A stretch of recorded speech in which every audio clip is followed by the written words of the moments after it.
Let's make the future.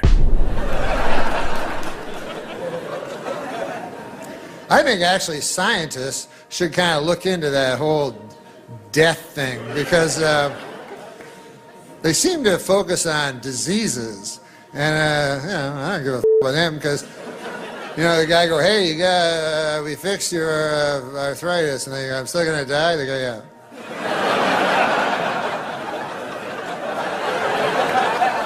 So that, I think, is the biggest problem. That's why I can't get behind politicians, because they're always like, our biggest problem today is unemployment. And I'm like, what about getting old and sick and dying?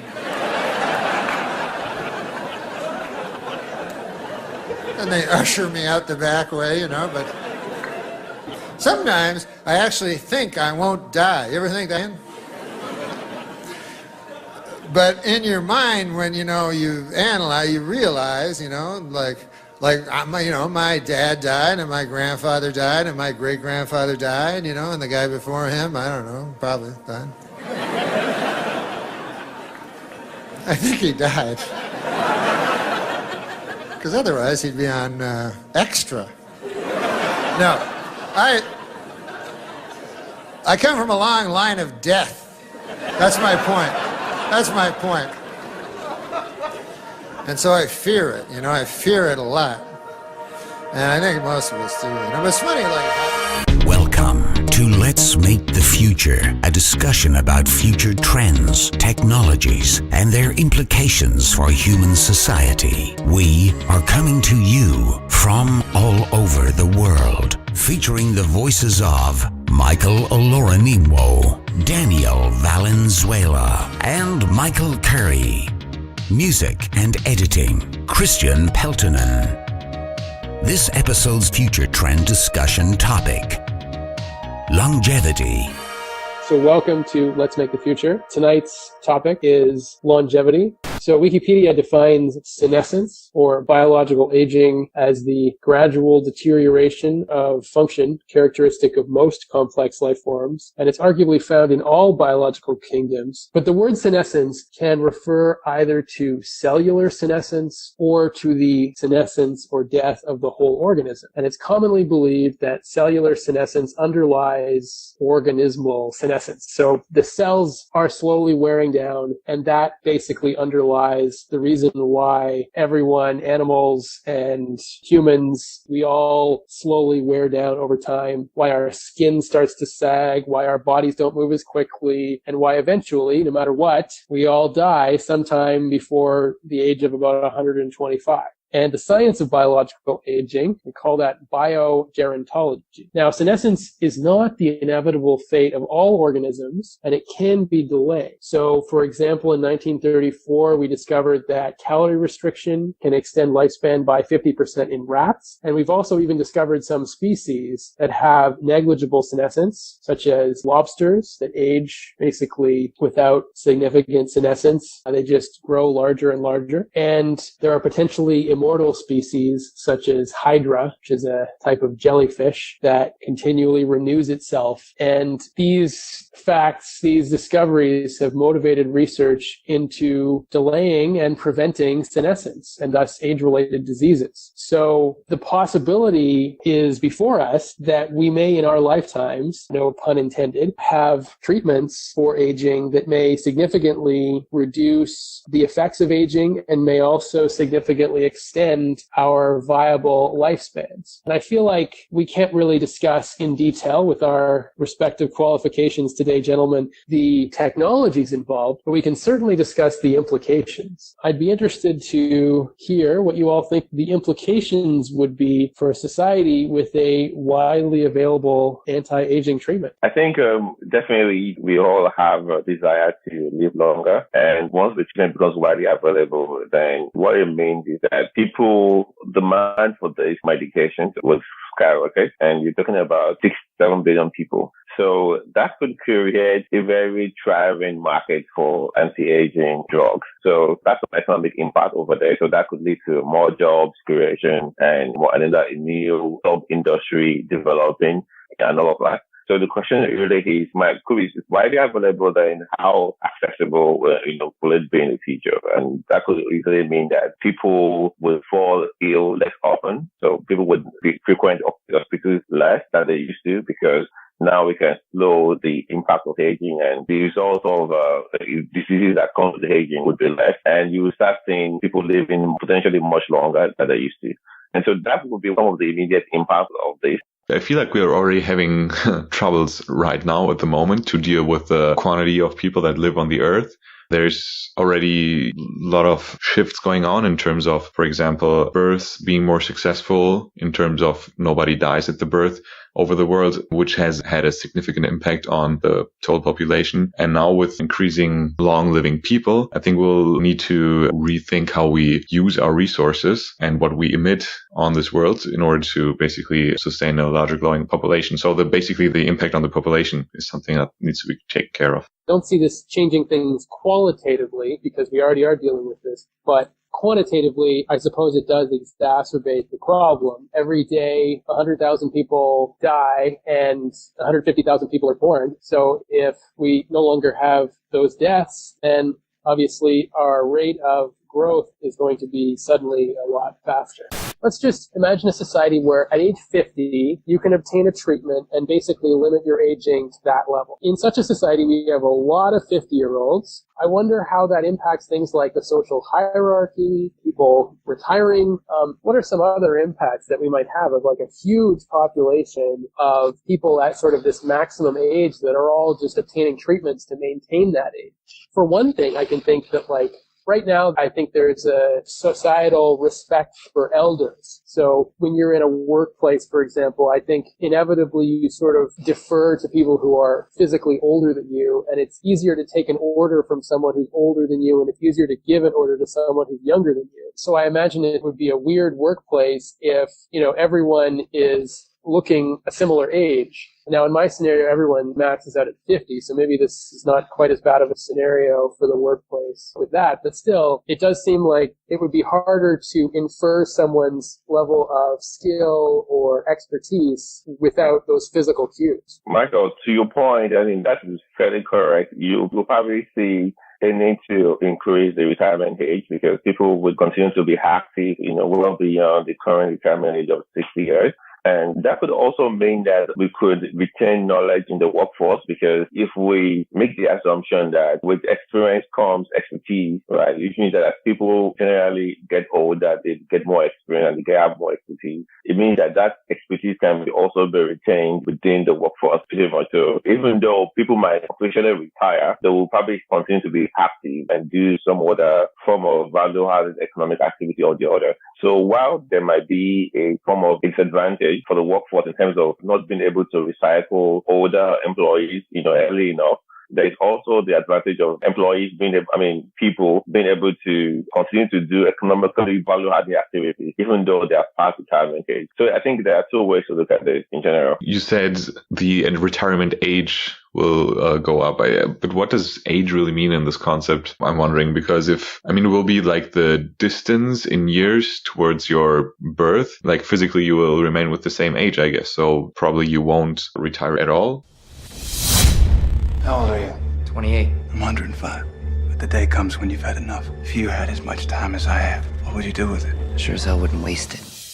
Another question might be, you said now you framed the 50 years, Michael C. What might be interesting also is that, like, as an actual scenario, if you look, for example, at 3D printed organs, which is a technology that is already quite far. If you look at people in need for organs, it's a lot of elderly people. So maybe this sudden increase of a certain age, or like a certain type of people with a certain age, will not be with people being 50, but suddenly the people older than 60 accumulate, and maybe they are not really able to work so much. And then we will have a huge shift in the society of people that working and people basically needing to work and to pay also for the other people. So Daniel, you're saying that people would retire or would not retire? Because only if there was a large retired population would there be a burden on the workers. But I guess Michael O is saying, well, inevitably, if people are able to remain vital even at a very old age, then they'll probably work into old age. So doesn't that solve the problem, the burden on the working population? Exactly. I was just painting a slightly different scenario in which I was saying maybe we will first get to a point where we have an older generation not being able to work that will increase much more as opposed to others. And yeah, maybe it was too unrelated, but that would be one scenario where this would not work. It was just based on your assumption that suddenly at age of 50, everybody would be able to stay at that age physically. I think I totally agree with Michael. Oh, totally. Well, I think we're seeing this already in the debates over retirement age in developed countries,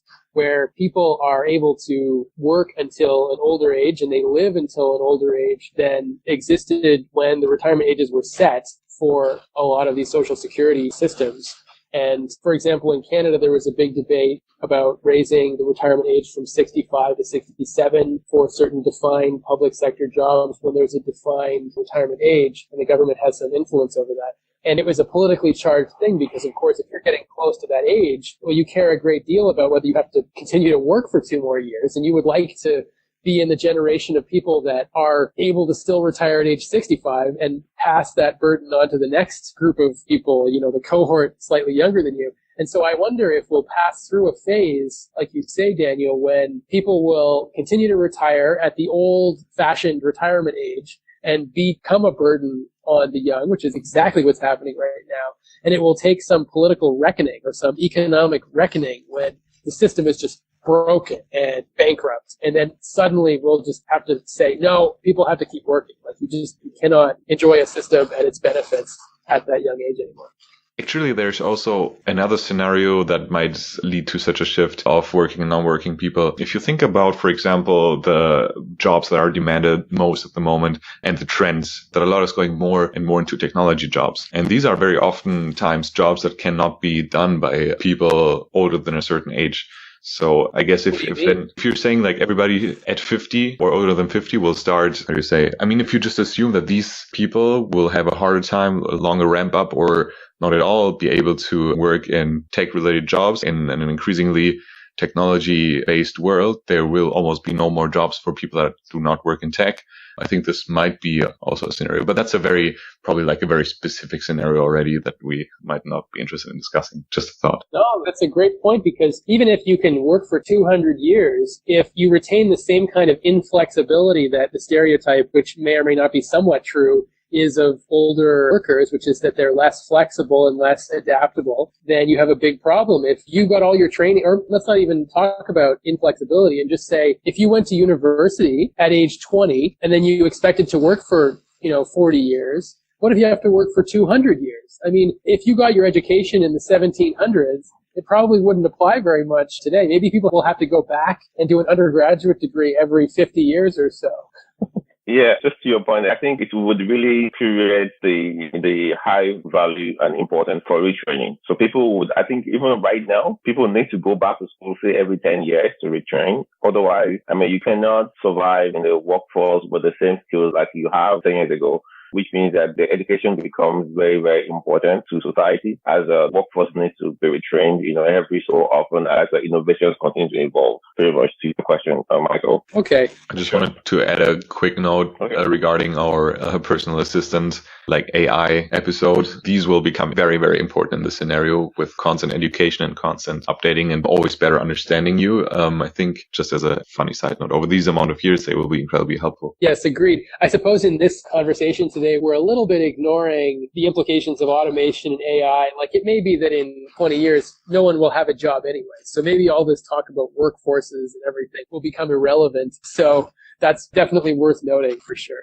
How about this for a scenario? Instead of people stop aging at age 50, what if now we really fix aging? So now people can be as supple as they were at age 21 with all of the same abilities that youth can give you.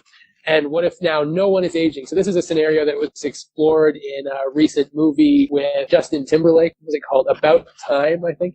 And I don't think it was handled as artfully as it could have been. It basically was a by-the-numbers action movie. But nevertheless, it was an interesting scene when Justin Timberlake met his girlfriend's mother and his girlfriend's grandmother. And all three of them were equally attractive mid-20s girls.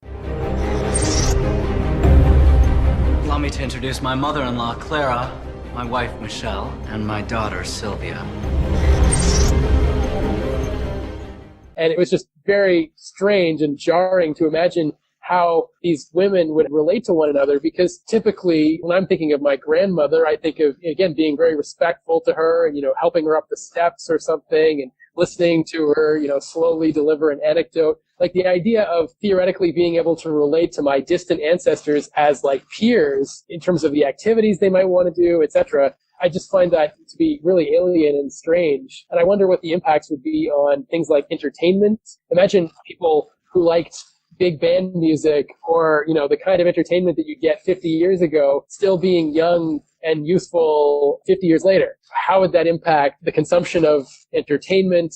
One thing that comes to my mind at this point is people practicing, for example, an instrument or an art usually have like a journey over their lives. So they become better, more artful. They change their directions based on what they experienced already in their like art journey. And these journeys would be much longer. So suddenly, if you think of, I don't know, your maybe favorite guitar, violin or drum player, and remember how every like 2 years, basically, they got to a point where they were much more virtuose and were playing very different kind of stuff. So maybe how one particular type of music or one particular skill will develop much further. That will be interesting to hear. Or think about athletics. Think about how we could have someone like Muhammad Ali or Wayne Gretzky, and they could continue to play at the highest levels for decades and see no decline whatsoever. So imagine as we get more amazing athletes into a given sport, they'll be matched right up against the existing amazing players. Actually, if you think about it, at any given point in time, there's a certain number of players that are in a sport at a professional level. But if you could take the best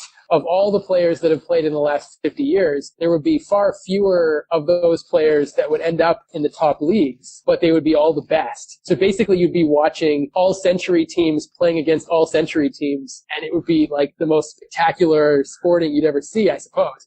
I don't know how these guys would deal with the egos that typically you see, because right now, LeBron James thinks he's pretty hot stuff, but imagine if he was playing in the league with Michael Jordan at his best, maybe he would not have quite the same attitude. Who knows? Also, the anti-aging technologies would need to deal with the effects of steroids, like they would need to counter, because for example with steroids, like their heart would probably keep growing and growing, and but I guess this will be easy to solve then, so that's still a valid thought. But also if you think of this being already one very, very like central thing in the theory of transhumanism to basically control age, then I guess sports will be another league anyway at that time, where you will have probably like cyborgs fighting each other.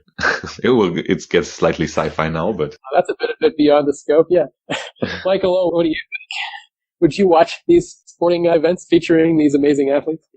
So it just generally means for sports, right? It's going to be very, very competitive, right? And maybe players would be able to stay at their peak, at the peak of their career for as long as possible, as long as they want to continue to play. And I mean, if you have abundant number of players who are very good, maybe you find a thing whereby the league becomes very competitive because every league club can afford to have some form of superstar on their team and play against each other. So it's going to be interesting, but I think it would generally increase the intensity of competition among people, and standard of the gameplay would generally increase. So it's kind of like interesting. I don't know if a future I can really grasp, per se, to see, a very highly competitive league and people playing, and you actually are not sure what the outcome will look like at the end of the season. So if you can control basically the age, you have some kind of possibility to control cells, I would say, like biological cells.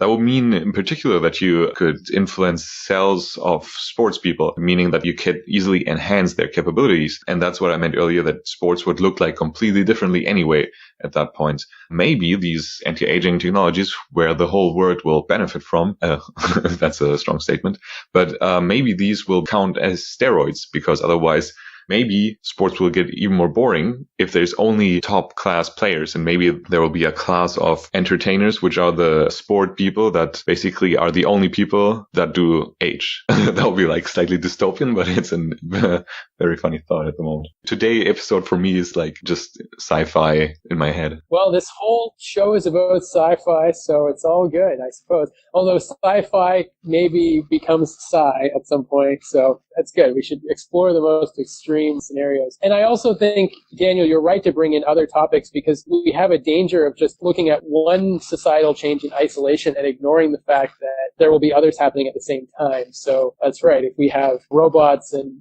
other technologies, then maybe that'll change sports in other ways as well. Okay. So we're done with sports for a sec, and we're done with sort of those ideas. What if we switch to a different question? So what if some countries have this technology, but not others? Or maybe more generally, what if this technology is extremely expensive? So what if it costs $1 million to apply this treatment to yourself? Now, obviously, everyone will not be able to afford it. And what will be the reaction then, politically, societally? How will that transform society if this treatment becomes available, but at a price? This is an interesting thought. I would think that your question targets now probably these years where it will be so expensive. But I think usually if it's such an attractive product, people will work on making it cheaper and cheaper. And that's what we've seen very often, that technologies get developed that are too expensive. So only a small portion of people use them and then they become widely available. But then at that time, probably there's already better technology that is again expensive. But that's a very challenging thought. I would like to hear your thoughts about that. At the moment, I'm not really sure what to say. Yeah, so what I want to add is that what if the technology is available and it's even secret, which means that some people are trying to, live longer or live forever and at the expense of others, pretty much. And then you have these human beings fall into this dominant kind of like mentality where some people are trying to dominate other human beings and they want to control everything and live forever. I mean, pretty much outlive everyone else. And I can imagine that kind of economic scenario where somebody is really trying to, do all he can. This will provide some of unfair advantage to some people in general. And I think when such news gets found out, it might cause a mass revolt. People are going to start revolting to say, oh, well, this needs to be available to everybody. It cannot stay exclusive to some people. I think it's going to cause a societal commotion, in my opinion. Yes, I agree that just like right now, there are great debates over whether healthcare should be considered a right, if that can even be used as a term, or whether it's something that we can recognize an inequality. And it does seem like this is mirroring that debate in some ways because there are many expensive treatments that already people are claiming is a right that everyone should be receiving. But I wonder if you could make the same argument for this longevity treatment that you could today, which is, there's in people's lives right now, you can live in a mansion or you can live in a shack. You can have a diet that's prepared by a nutritionist, or you can subsist on 7-Eleven candies. So there's different ways of living right now that we allow people to live. You could work in a coal mine or you can work in an office. Already there's tremendous inequality. And so when we talk about inequality of healthcare, it seems only natural that some people might receive better healthcare than other people. And it seems strange that people would be revolted by the idea that one person might get superior healthcare treatment than somebody else. Now, of course, the idea that someone might break a bone or have an easily treatable condition and then be rejected from a hospital, that does seem terrible, just like it would be terrible for someone to be starving in a prosperous country. But it does seem strange that the most expensive treatments, that we would claim that everyone has a right to those treatments, given how people are so unequal in all other kinds of ways. And we're not saying everyone has a right to live in a mansion. We're not saying everyone has a right to eat the fanciest, nicest meals. So it is a bit strange that we would claim that everyone has a right to these treatments. And yet, I definitely think that there would be a huge political constituency that would say the government should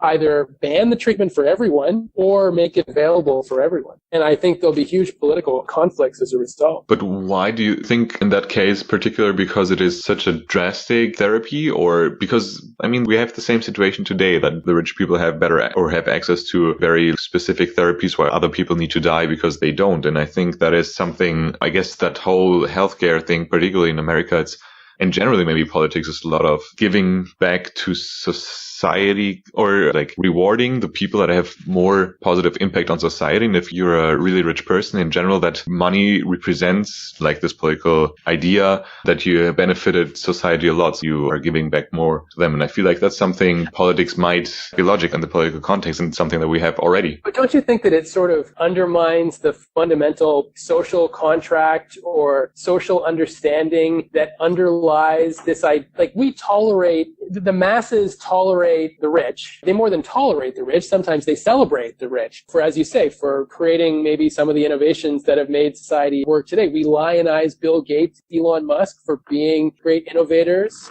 It's true. But and at employers, the same time, just to add that, employers in general for being not just innovators, but also employers and, the planners of the economy in some sense. But on the other hand, there's also this powerful idea of an equality of opportunity. The idea that if you work hard, that you can have your chance at success. But if there's a certain class of people that are able to just stay at the top forever, like if Bill Gates was able to just stay alive for hundreds of years and be young and continue his domination of the league tables, if you will, of wealth, it just seems like that sort of takes away from the idea that we're all humans, we're all in this together. It's true that some people are richer than others, but we all live, we all die. And so I feel like there might be something fundamentally disruptive about that kind of technology. It's one thing for a rich person to have a mansion, but it's another thing for them to escape death. Yeah, I see totally where you're getting it. It's like, I want to be the next CEO of Microsoft. Well, that job is taken already for the next 200 years. Yeah, exactly. Yeah, and I think that would also create the idea that the only way to save mankind would be to destroy, like to start a war or something. Because, imagine where the head becomes, maybe overpopulated, maybe at some point we'll probably have to stop procreation, right? We will start looking at expanding to other galaxies or other planets. That idea will become very, very real, like an instant. And the people will start seeing, some people of one category and other people of one category. So the divide between the rich and poor, for example, will become very, very wide. And I kind of fear that in itself, this would lead to some form of large-scale revolt and potentially warfare. Right. So if we resist the scenario collapsing idea of Daniel's that the technology will simply become cheaper, and we persist with this difficult scenario that the technology is very expensive and cannot be delivered to everyone, then let's take that a step further. Like, okay, so now there's a war or there's conflict. Like, I don't know, does it seem like the government will simply seize control of this innovation somehow and dole it out by lot or by, I don't know, or destroy it, not make it available for anyone? Is there any analogy for this in the past? I wonder. Anyway, okay. So let's go to the next topic then. I don't see anything about that. So, okay, here's a thought. Let's zoom down from the society for a second and look at individual, because we've talked a lot about societal impacts now, and apparently we're all going to war, so that's not good, unless the technology is cheap for everyone. So thank you, Michael O. But if we look at the impact on the individual, I'm wondering, okay, right now, everyone's life has a certain rhythm to it if it's lived in a conventional way, right? So you're born, you go through school, you go to university, you get a job, you get a spouse, you have kids, you work for 30 or 40 years, you retire, you have maybe 20, 25 years of retirement, and then you die. And that's sort of the ideal, stereotypical scenario for someone's life. But now, if we imagine someone that knows that they're going to have the potential to live for hundreds of years in a sort of unbounded way, maybe even thousands of years, there's no real limit to how long they could live if they don't get into an accident or they don't want to die or something. How does this impact the individual? Like, how does this impact individual choices in how you live your life? Will you still get married? Will you still go to school? Will you still work? What choices would you make in such a life? I think the idea of living forever would kind of like, in my mind, would impose the idea that humans can have like, are immortal. Humans become immortal. The idea of solving some existential problems, the idea of like, looking for what's the meaning, what's purpose, think it will lead to people living more freely and not necessarily trying to answer the questions of what's the meaning of life, because life is what it is. It's here and now, and it can be as long as forever. Priorities, for example, would change. And I think that maybe there might be less need for altruism, for example. People can become more selfish because now it's really all about you. You don't have to toy with the idea of death, for example, which usually emphasizes our mortality and forces us to see life beyond our nose or beyond our surroundings. And I kind of fear about that in general. I feel that the idea of being immortal might make people act more self-centered way, in general. I think immortality is, again, probably, at least for me, a different concept, because I would think, for example, I would wonder, will you try to be more secure? Because, for example, I'm thinking more now of maybe aging less or not becoming sick, and that's why you don't die, basically. But in the world I'm imagining at the moment, for example, if I go on the streets and a car hits me, I can still die. And I wonder if I try to be much more safe than now, because I would lose 100 years as opposed to 20 years or maybe 40 years when a car hits me. I don't really think that's something that will change, but in contrast to that, I think the question about the meaning of life, I think will be even more central maybe, because if you need to live this life for such a long time, you better know what the meaning of life is. Won't you become bored after some time maybe of living, I wonder? Hello back, you two. I'm really sorry. I don't know why the internet stopped. I just went ahead then and restarted our router, and now it works again. I have no idea why that is. Yeah. For my whole life, that's been the solution, right? Restart our router. Don't bother to figure it out. That's always the way it is. So you guys just want to wrap it up. So I think Michael was saying something, or Daniel. Maybe you both want to complete your thoughts. I think I was saying something about if you would try to be more secure, because ending your life by an accident would be more significant than in the world right now, because you would lose even more years. So the opportunity cost would be higher, I guess, if you can say that. So then the next thought I wanted to say to Michael was that maybe, because you were saying maybe the meaning of life will be less important, but maybe also will be increasingly important, because if you live this life for such a long time, you better know what the meaning of it is. And also what even more suggests that to me is that because you will live it so long, you just might get bored, or you might just have more often the time to ask the question, okay, what is the meaning of life? Why am I doing this? I just want to say the meaning of life is important now, was always important, and will always be important. That was explored in an episode of Star Trek. Go ahead. Sorry, Michael, please speak. I think, Daniel, you're right. I just worry that once something becomes abundant, the value of it kind of devalues it, in general. So, yes, life potentially can become more boring, and that could, lead to more people taking that time to search for meaning. People can take long breaks from work because that you can still get your number of years back. Maybe it could also trigger some larger existential question about life in general. People would feel that, okay, I have enough life to live, and I need to search for the meaning of my life and be more concerned about that. And that could also be true. That could also definitely be true as well. So because if you look at it economically, if your life is longer, every year would be basically less valuable to you, so if the meaning of life stays the same, basically, every year has less meaning, but just... I don't know. But does that make you lazier? Does that mean people will just sit around? Because on the one hand, it's true that you have an infinite time to execute your life, so it feels less urgent. I know in my early 20s, I felt like a great urge to do things very quickly, and the idea that there's very little time. And now I a little bit later on, I realized that there's a little bit more time than I thought there was. But nevertheless, not that much. So we work pretty hard to make our lives happen in the time span we have available. And so if we have an infinite amount of life, or potentially infinite amount of life, maybe we're lazier. Yeah, maybe we decide to just catch up on our Game of Thrones or maybe just our TV watching for a couple of years rather than have any ambitions in our career. But at the same time, society kind of moves away from us if we don't capitalize on our knowledge, right? So, for example, if you took a break for 10 years, your skills in the workplace would probably be pretty atrophied at that point. So maybe the fact of wanting to still be relevant may keep us somewhat motivated. I basically agree with you both that people will be more risk averse as a consequence of being potentially so old. And I think that will change society in a big way. You'll get a society of people that probably do less things that are risky, will take on behaviors. When we think of things that involve risk that we do right now, like skydiving or scuba diving or skiing, activities like this may be less popular in the future with these treatments. Even driving cars, people might be averse to doing that. Maybe people will be sort of irrationally averse and avoid activities even like flying in planes or something, even though that's a relatively safe activity. Maybe this will accelerate the trend towards people wanting to hold themselves up and play video games or be in virtual reality.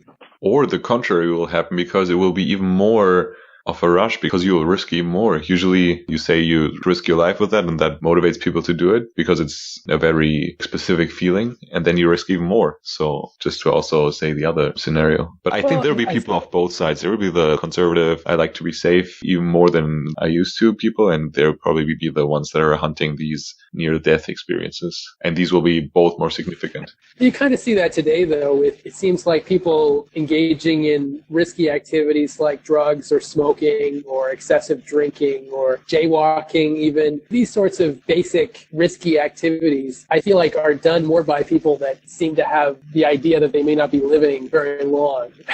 So if you have a plan to live until 90 or 95, you're probably not going to do those kinds of activities. But your point is well taken, Daniel, that I'm sure there will be people all along the risk spectrum, no matter how much they're risking, no matter how much of an opportunity cost there is to death. So maybe not so much will change after all and everything will remain the same because people are so diverse. Okay. It's kind maybe of... We'll be surprised. Yeah. Go ahead. Maybe we'll be surprised that a little changes. Yeah.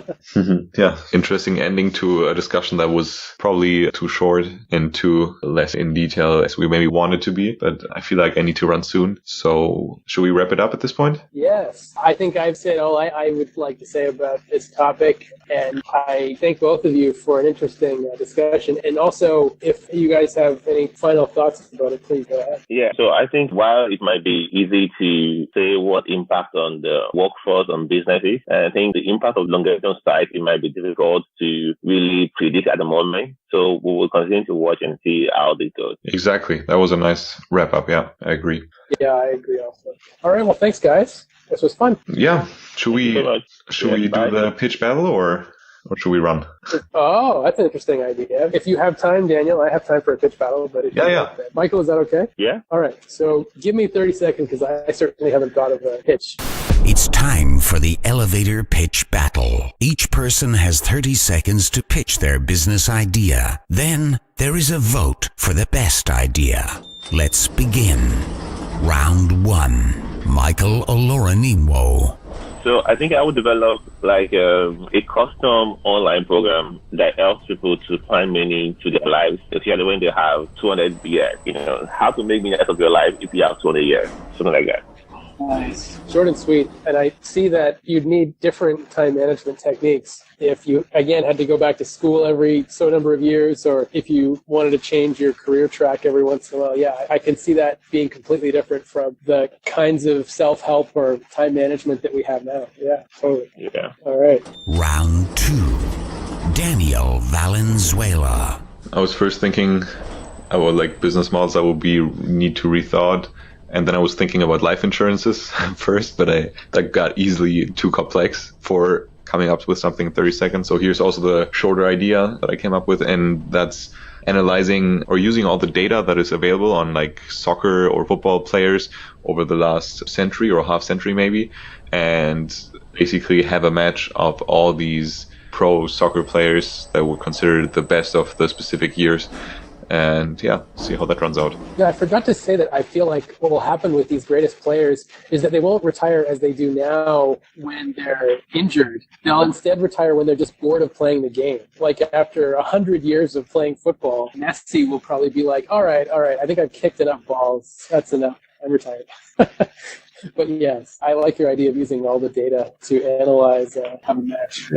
Yeah, I mean, obviously not from certain perspectives, not too interesting because these kind of sports are always very dynamic and very team play. Maybe it should be more with like boxing or something. But yeah, that's my idea. Michael, go ahead, you. Yeah, I think with big data, you might be able to like get some incredible data that figures out how the teams even would work together. Okay. Round 3. Michael Curry.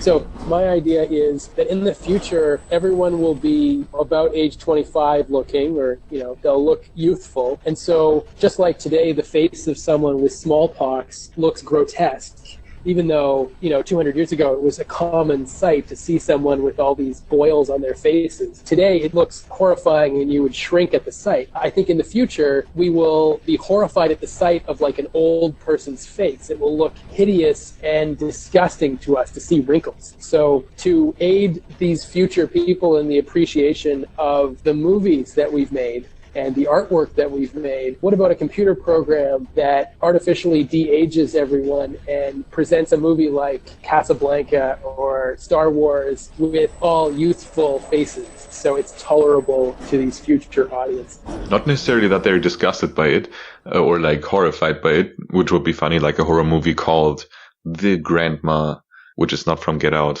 But even then, I've heard, like, I have friends that basically say that they often can identify less with like older or like people not of their same age in a movie if, for example, the main character is such a person. So that will be definitely valuable. Interesting. Cool thought. Very funny thought. Okay, now it's time to vote.